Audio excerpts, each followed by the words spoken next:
dear fathers, sisters, and brothers. For the fourth presentation, we have amongst us Father Ravi Kumar Salanta, OA from Kerala. Father Ravi Kumar is a Capuchin priest of the Mary Mata Capuchin province, Andhra Pradesh. He combines academic excellence with educational leadership. After completing his MA in philosophy from Andhra University 2014, he served as Vice Principal of Vijnananilayam Degree College from the year 2014 to 2017. Then he demonstrated exceptional administrative skills in fostering academic excellence and student development. He not only managed academic affairs and student discipline, but also taught a diverse range of subjects including Indian philosophy, environmental studies, analytical skills, and English. His academic credentials were further strengthened by qualifying for the UGC NET 2017 and AP SET 2018 examinations for assistant professor in philosophy. Currently pursuing his doctorate at Ramakrishna Mission Vivekananda College, Chennai. His research focuses on a comparative study of moksha in Sankara's Advaita and Nirvana in Nagarjuna's Madhyamika. His scholarly contributions include several published articles on philosophical themes reflecting his commitment to bridging classical Indian philosophical traditions with contemporary academic discourse. So we are happy to have him here. May I call upon him to present the fourth paper for the day. We welcome you, Father.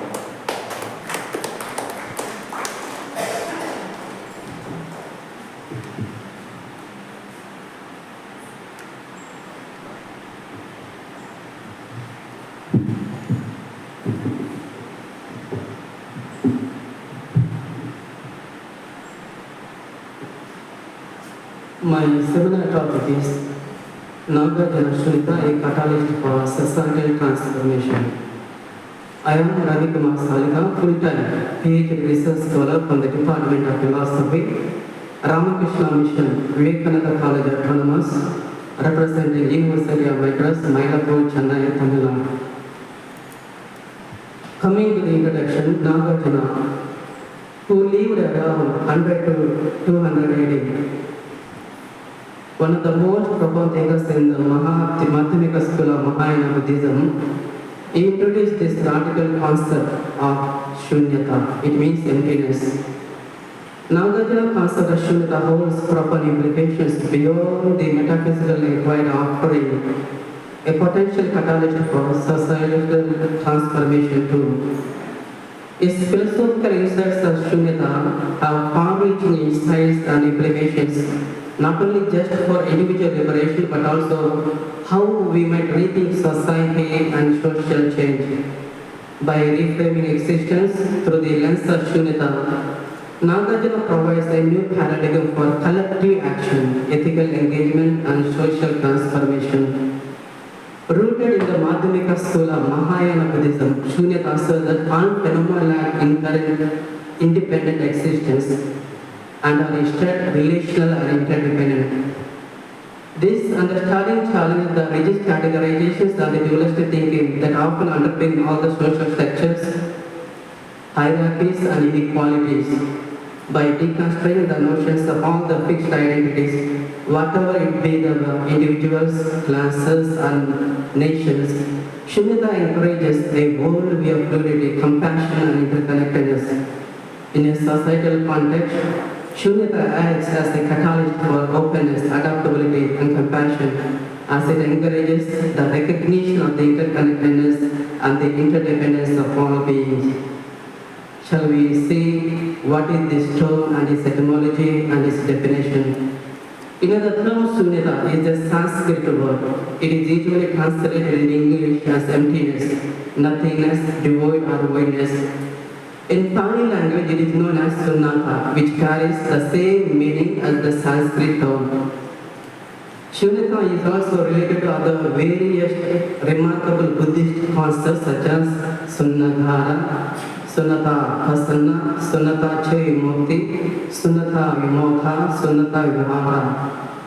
Etymologically, when we say the Sanskrit word Sunyata, it stems from the root sweet, means to swell or to expand. This etymology suggests that something appearing swollen or fully externally, but actually it is hollow inside. This etymology also parallels the Sanskrit word Brahman, which stems from the similar root Brahma, which means to swell or to expand. It can be also compared to the mathematical zero, a term which has no inherent value in itself, yet capable of transforming into any value. When we take zero and when we multiply that zero into by any number, the product value is zero only. But when the finite number is divided by zero, the resultant value turns out to be the infinite. Similarly, while the Buddhist concept of Sunyata involves a strong negation, it also carries a positive connotation of ultimate reality. This dual nature reflects its role both as the negation of misconceptions and a point towards the ultimate reality transcending all the relative existence. This concept also finds parallels in Vijnananilayam philosophy, which implies a similar method of negation, niti niti. It means not this, not this, to him at the absolute truth. Thus, while Sunyata suggests emptiness, it also signifies a positive recognition of ultimate reality. Let us see how this term is seen in the Buddhist scriptures. Sunyata is not the innovation of the Madhyamika school of Buddhism because it is already a central concept to various Indian philosophical traditions. Even if you see in the Buddhist Vijnananilayam early texts, we can see the presence of the term Sunyata. It is already present in the Pali Nikayas and Sanskrit Agamas. An example that is given is Kula Sunyata Sutta. It is a lesser discourse on emptiness. There it is presented as the non-existence or the absence of inherent self. Even coming to the Abhidharma schools, even emptiness there we can see in the form of Four Noble Truths, particularly in the absence of the essence in I and mind paralleling the no self doctrine that we find in Buddhism. And additionally also there are three dosa emptiness which we find in the Prajna Paramita teachings and so on, that is emptiness, formlessness, symbols, then desirelessness. Then coming to Prajna Paramita Sutras, these are known as early Mahayana texts, and there emptiness is described in the intuitive matter rather than the logical terms. Then one of the Prajna Sutra, that is Vimala Kirti Sutra, there we can see the presence of emptiness. There it is expressed to contradictory, paradoxical and seemingly absurd expressions. Sometimes we see the phrase, all beings are empty, Rupameva Sunyata. And sometimes we also see another phrase, a Bodhisattva is not a Bodhisattva. Here we can see the presence of emptiness as the emptiness of all existence, the emptiness as a form of being. Here we can find how the emptiness is presented in various times. But it was Nagarjuna who belonged to Mahayana thought, a pivotal figure in Mahayana thought, who logically analyzed the various sutras and Sunyata and systematically organized into a coherent philosophy, and that came to be known as Sunyata. All this subsequent Indian Mahayana philosophy developed in reference to the school of Buddhist thought. Coming to the Nagarjuna understanding of Sunyata, a brief overview.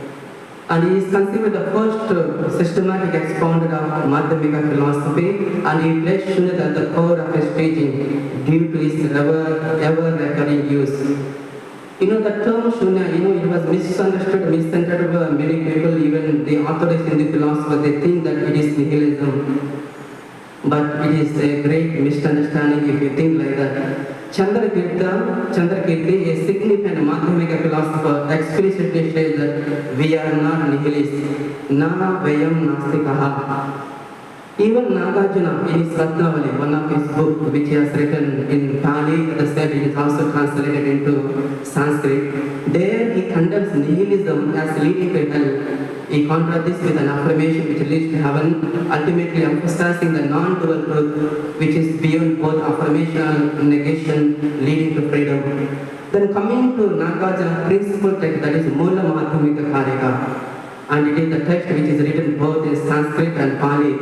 There we can find chapter 24. He dedicates this whole chapter for the position of Sunyata. There he expresses the Sunyata, which is often translated as emptiness, should not be misunderstood as nihilism. Instead, there Sunyata is referred as relativity, conditionless of phenomena. This means that everything in the world, all that phenomena that we find in the world, they are interdependent and they lack inherent existence of its own.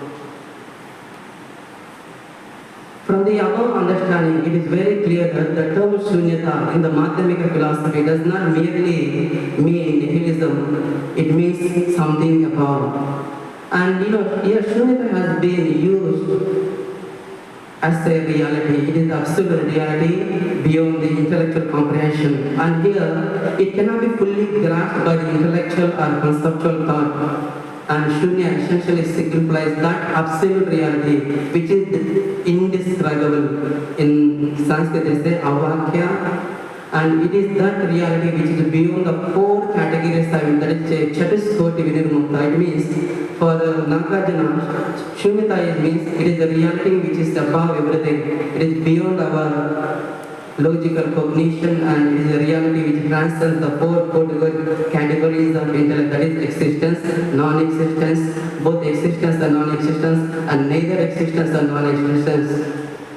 So when we summarize the whole philosophy of Sunyata, Nagarjuna, he mainly explains this concept in two perspectives. One is from the empirical standpoint and from the supra-mundane standpoint of spiritual insight. Coming to the empirical, Sunyata means in terms of Pratyuta Samapada. Last year I had given my theme on this Pratyuta Samapada in connection with the environmental sound. So Pratyuta Samapada means here it refers to relativity dependent origination. Everything is dependent upon one another, but it says that all phenomena are devoid of inherent reality, but they are interdependently related.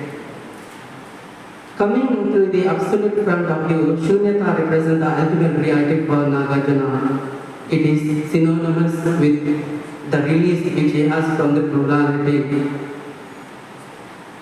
Coming to the how we can take this concept, Sunyata, and when we see the societal constructs and change through the lens of Sunyata, and how we can see the societal transformation. At the heart of Nagarjuna teaching is the idea of Sunyata. Sunyata means all phenomena lack an inherent and independent existence. So already I told this is not nihilism. It points to the interdependent nature of reality. Every entity, not only every phenomena, even from physical objects to even social constructs that we find in the society for Nagarjuna, everything arises from a web of conditions depending upon the countless interconnected factors. And when we apply Sunyata to these societal constructs and change, Sunyata offers us a provides insights how human societies can function and evolve.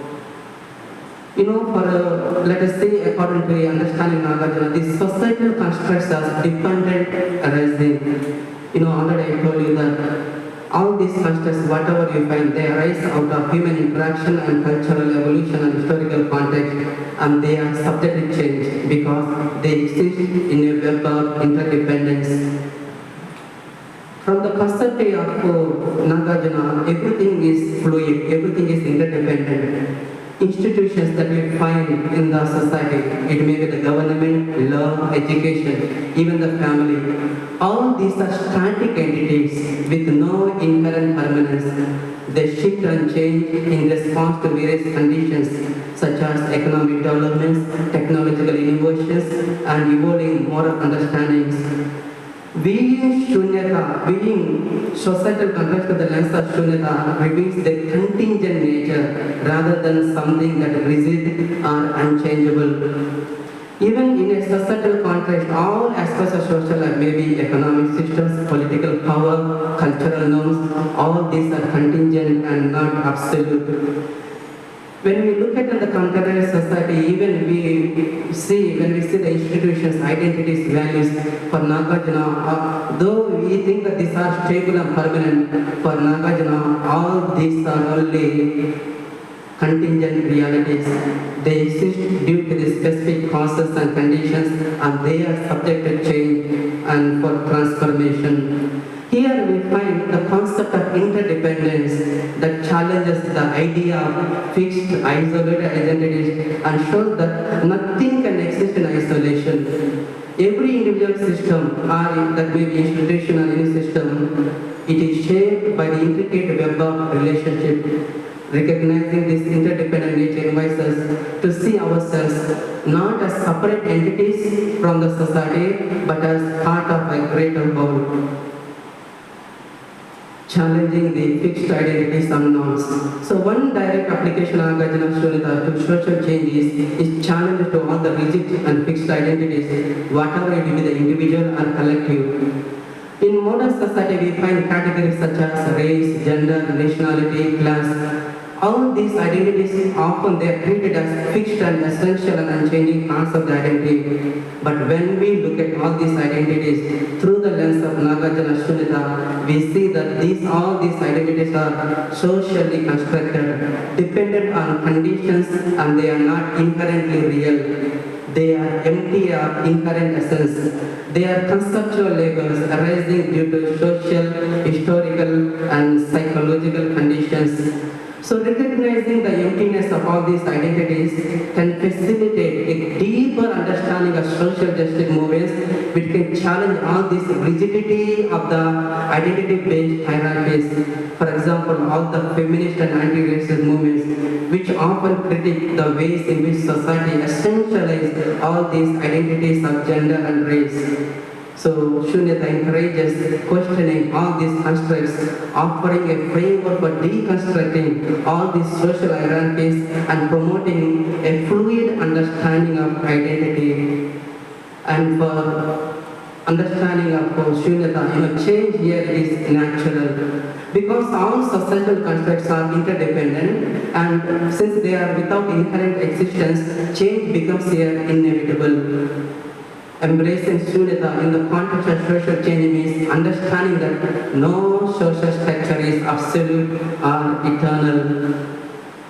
Deconstruction of power and social structures through the lens of Nagarjuna Sunyata. Nagarjuna Sunyata can provide a profound framework for deconstructing all these power and social structures, because for Nagarjuna, just as individuals are devoid of inherent essence, even all these institutions and structures that govern the society, that may be the governments, that may be the economic system, that may be the cultural institutions, all these are only human constructs. They are neither permanent nor naturally ordained. They are shaped by the historical and cultural contextual forces.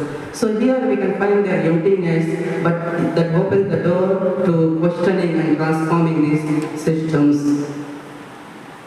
Deconstruction of legal systems and the idea of justice.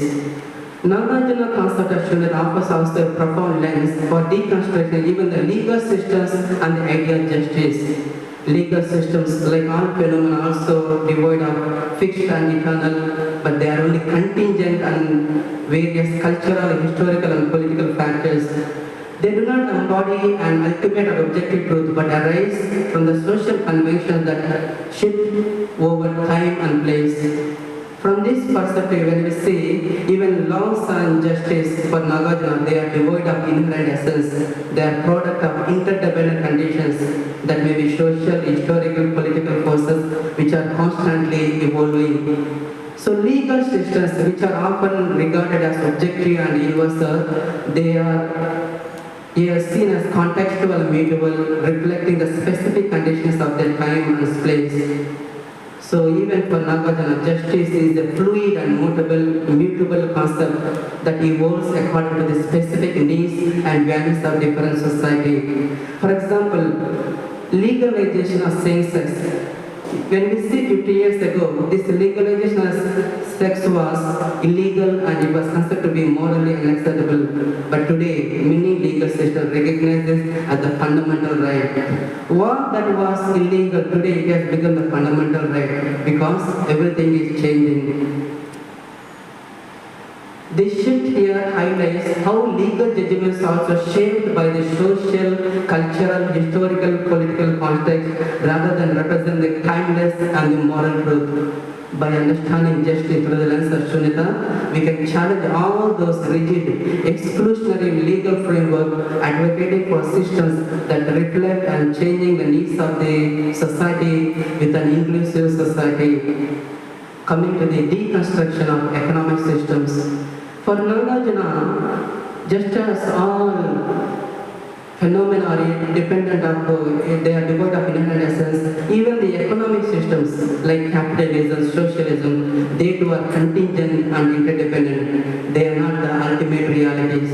They exist only because of the relationship between various factors like labor, capital, government policy, and consumer behavior. For example, when we look at in 2018, there took place a financial crisis. Though capital was very stable at the time, and which was based upon the interdependent factors like finance, real estate, and banking, there we can see when this chain, one element is collapsed, the whole entire system waver, revealing its contingent and non-essential nature. Here it reflects the interconnected vulnerability, which reveals the system's lack of inherent stability or essence.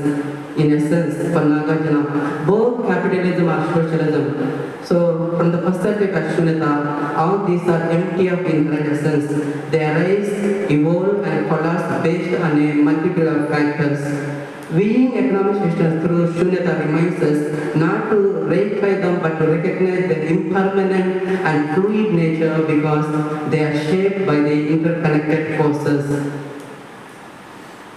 Non-dualism and bridging of oppositions. Sunyata, it is the absolute reality. It is the reality which is beyond the determinants. It means it is not subject to any fixed categories or definitions.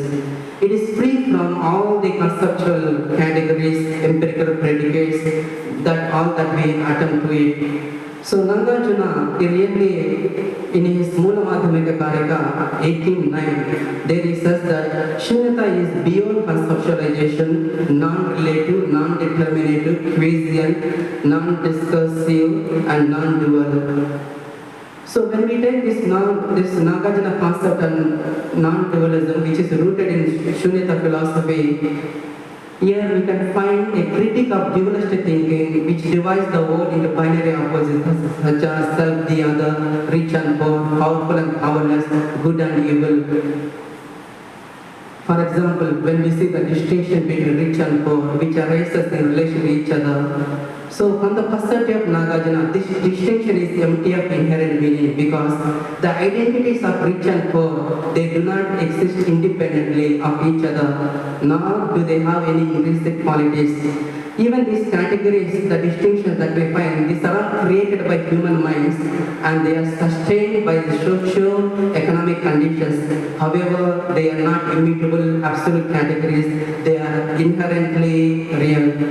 This does not mean that the reality of economic inequality is denied, but here you can see the fluid and interdependent phenomena. Here, what you can see that these categories, maybe the distinction that we find rich and poor, they are not fixed to the distinction. So these are all, we create the possibility for the radical social change.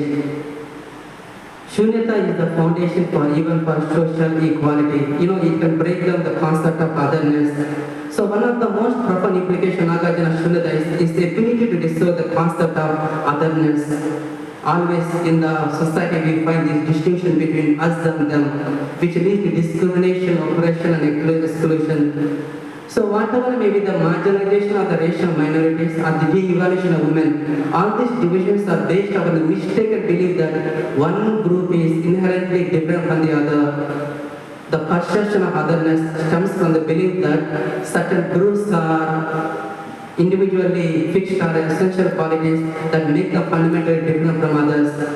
from the perspective of Sunyata, Sunyata serves as a powerful tool. It can break down the notion of otherness by relieving us all these distinctions, categories we create, including the social hierarchies, are devoid of inherent reality. For example, let me take the caste system that we find in India. When we see in Manusmriti, there the classes are defined into Brahmins, Kshatriyas, Vaishyas and Sudras. Then, among the four castes, these first three are considered to be the twice born, and even the Sudras, they were not even considered to be human and so on. And the fourth one, Sudras, they were considered to be only having one birth. But when we look at the division that we find in the society, this caste, the realization of Nagarjuna Sunyata reveals that all these divisions are devoid of emptiness. They are devoid of inherent reality. They are not absolute distinctions. They are not absolute reality. If people and institutions begin to realize that these caste distinctions are not fixed and contingent, then these systems surely they will lose their grip on the people's lives, allowing for a reconfiguration of society that is more inclusive and equitable. Then even today we find also gender inequalities, and Sunyata promotes for the gender equality. For example, in the early Indian society we can see Vedic text and rituals, particularly those found in the Brahmanas. There we find a strong male-dominated biases where women were marginalized from the education, religious roles and social decision-making process. Even coming to the Upanishadic time also, in the Upanishadic time, women were considered to be the distractions or temptress of who can hinder our spiritual progress.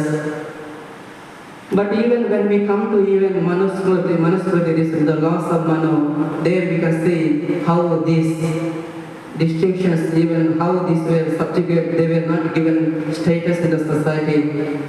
But when we look at from the perspective of Sunyata, all these gender inequality that we find in the society, all these gender roles, they are empty of inherent essence.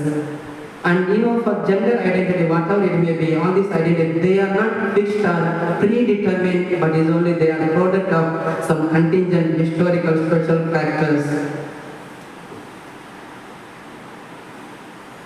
Sunyata, it works for a collective liberation.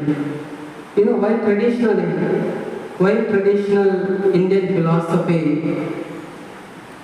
while it emphasized on personal enlightenment, but it is Nagarjuna Sunyata which really encompasses and works for the well-being and the liberation of the entire communities. How it works for collective liberation. Let us take all the racism, patriarchy, economic disparity.